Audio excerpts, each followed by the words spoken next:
Zachery, we're here again, we meet again. Last time it was 2024 in Biel, and now things have changed dramatically, to be precise.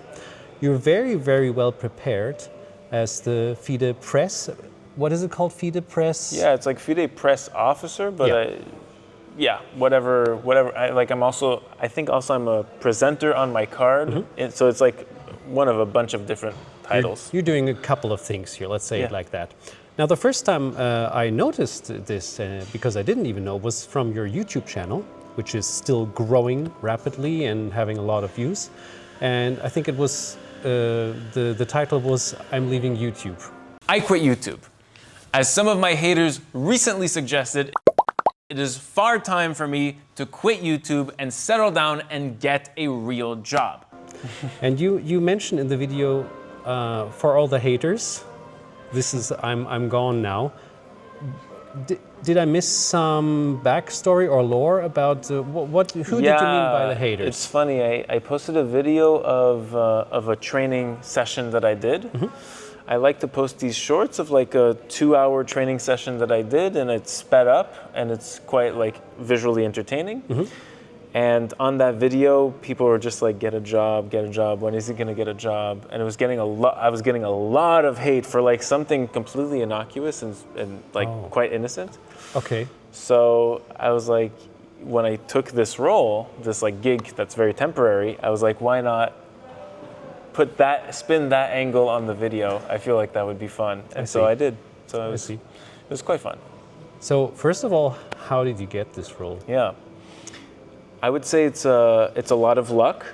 So I did a conference in Washington for FIDE, and I moderated a panel of 5 people. And the panel was about social media and chess.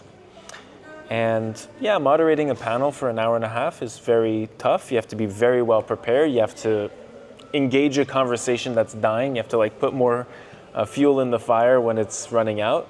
And it was quite challenging, but overall, in all humbleness, I think I did a very good job for like a first time on stage with microphone gig. And FIDE, I think, saw that, and I believe maybe, I don't know the exact innards of what happened, but maybe some people liked what I did, liked the press conference. And yeah, originally I had an offer for the candidates to be co-host of the Fan Zone with Angelika Valkova. Yeah. Who did host the Fan Zone. But then I believe a commentator, one of the 3 commentators, dropped out last minute. Okay. Or an offer was sent last minute and then it was declined. Something like this. Logistics. Okay. I'm not in the inwards anyways. And then I was offered to get kind of bumped out, remembering my communication skills from that conference, I believe, which was just last August. I was offered this role as doing press conferences and some 1 or 2 appearances on the main broadcast of the entire event, which I was very fortunate to accept and be very happy about. Fantastic. What a story, actually. Yeah. Well, in the media center, I saw you working for a couple of times, and it looked very diligent. What you were doing is you put on your headphones, and then you were studying, writing down, and you did this for hours. Until the press conference with 1 or 2 of the players who are willing to attend starts, and then you were asking very good and very thoughtful questions. Is this part of your whole experience why you can get better in chess, because you can be like such a hardworking person, or was it always naturally something you had? Yeah, I was looking at a lot of theory in those sessions. And when you look at such advanced theory at this level, it's not useful to my 2100 self, who's an improver, but we're talking like a couple of 100 points more. Every game of this tournament, or most of the games, theory, or the last known game in the database in ChessBase was at like move, let's say 15, right? And then the players would play the best computer move for the next 20 minutes, for the next 5 moves instantly until move 20. And then they would be out of book. And that was like that every game. So, theory ends at like move 13. The last known game by like some 1300s or some 2200s are like at move 16, and then they're done at move 21. So every day I have to anticipate that. So I do work prior to the day. I research previous encounters of every single one of the 8 games, and then once I'm there, I look at the opening. The opening moves is the most important. Like that's where you see the direction the players are taking, the rare ideas. What are they trying to surprise each other with? Sometimes it's just like surprise. 4th most popular move surprise, 6th most popular move surprise, and then they're just like piling on surprises onto each other. It's like super deep computer stuff. It's absolutely crazy. That sounds terrible, actually. And Hikaru and Anish were said some comments on the situation, you know, of how deep theory has become. Yeah. And it's a new world. It's absolutely bananas to me. Like it's quite hard to imagine, and to witness it like on the day while you're there is also quite something. It's hard to comprehend. You're just like, okay, when are they out of book? Like when are they actually out of book here? And they keep playing fast, so you're just like, okay. Oh my God. Do you think? I mean, it's been 2.5 weeks, 3 weeks almost. Do you think your chess has gained like 200 to 300 elo now? Yeah. By doing all of this, because it is also, it almost feels like you've been training. Yeah, there's a few reasons why this like short-term gig was super appealing to me. A few of them are like, okay, for my social media, it's really nice. I get like exposure, Sure. and also I get exposure. I get time with the players, which is really nice. For my career, it's really nice. It's like a very prestigious role that I'm super happy to have. For my communication skills, it's amazing. And obviously I get paid for all of this. And I stay in a luxury hotel 5 stars for 21 days, right? But beyond that, under the whole, under the surface, there lies a chess player somewhere who plays one competitive chess tournament every month for the last 3 years almost, since August 2023.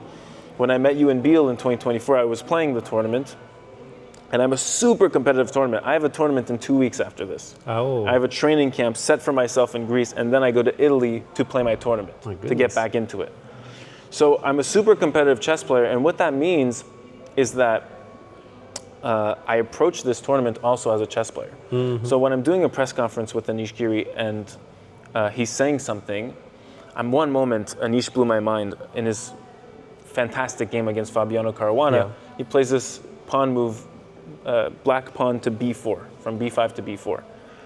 And he says something that I would have never thought ever. He says, this is like a strategic risk.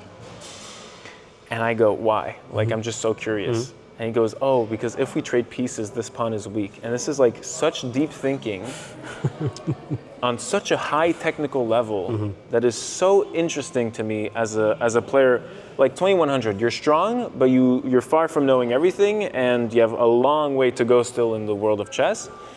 And to learn like this perspective of the players, to see how they think, to see how they evaluate positions, how they feel about certain positions.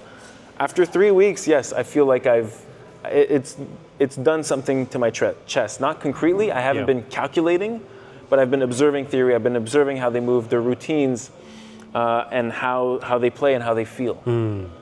Well, we will see very soon in your tournament. Yes. I'll just ask you two more questions maybe for our ChessBase users who are hopefully all having ChessBase. What is your favorite function in ChessBase for you personally? Well, all honesty forefront, I don't have the latest ChessBase, so if you guys have it's like, okay. If the 26 has some new stuff, I don't It does. have it. It's fine. But you guys can send it to me. You know what I'm saying? My door is always open. So I use ChessBase 18. And then I buy like the yearly thing to get the premium games. membership. You mean the mega database. Mega database yearly, right? Absolutely, it's not like the new thing. It's just like it's the old one, but every year it has to renew, and every week I get new games, right? Correct. Every 2 weeks, yeah. Every 2 weeks, right? Up to 5,000, I think. Yeah, up to 5,000. So that's very useful.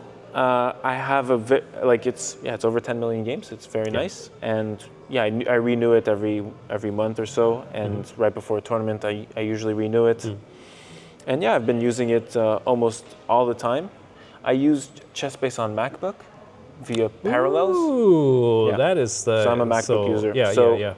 It is difficult through Parallels. Like every more new challenging. session I re-enter Windows, Yeah. and then ChessBase is on, but it's like not working, so I have to restart it, and it's long. Yeah, yeah. But I mean, it's life, the tough life of a MacBook user in the chess world. If you're a MacBook user, comment your pains down below. Yes, please do that. And one last question for you especially, and this is quite interesting.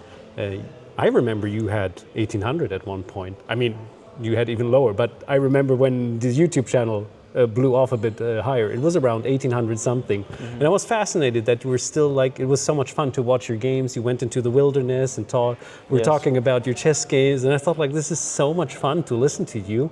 And also it like felt like, okay, I want that too. I want to learn something too. So what would your advice be for the viewers, kind of in your rating area, how to use ChessBase the best? Is it also the mega database, or did you use something else to improve more? No. So, all honesty, my files, which most grandmasters and strong players use and preserve on ChessBase and check, I don't keep on ChessBase because of that problem I told you via parallels. So I can't keep files there. Somehow it doesn't save or something. So I mainly check it for the database. I don't use my cloud engine on ChessBase neither, so I really just check it for the database. Yeah. But the database is supremely good.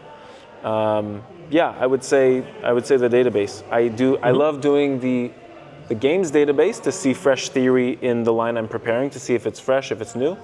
And I like doing the player preparation is really, really good. So you player preparation, play against white, play against black, you click on it. And I feel like that function is evergreen. Very, very nice. Gotcha. Well, Zachery, that was a blast. It was really, really interesting to hear your story about all of this, and I wish you all the best and good luck for the next tournaments, and of course for your new career ladder and proceeding with the FIDE as more to come for you. Thank you so much, Arne. Thanks a lot. Pleasure.